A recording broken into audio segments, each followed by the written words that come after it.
Në rrethanat e robërisë pesëshekullore, të minimit të përpjekjeve për përhapjen e gjuhës shqiptare dhe të shtypjes së thellë ekonomike, shqiptarët ngritën krye ndaj perandorisë osmane, me epiqendër në vilajetin e Kosovës. Kjo kryengritje u përshkallëzua në krahinat të tjera të kombit.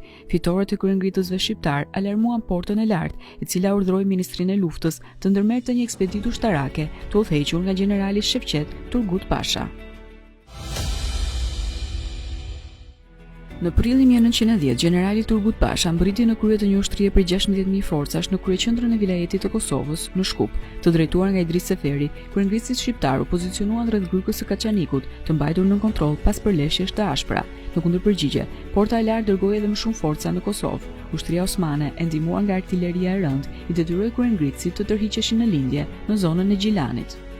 Marrja e grykës së Kaçanikut i hapi rrugë ushtrisë së komanduar nga Shevqet Turgut Pasha për të deportuar drejt viseve në veri të Shqipërisë në një ekspeditë që nisi më 22 gusht 1910.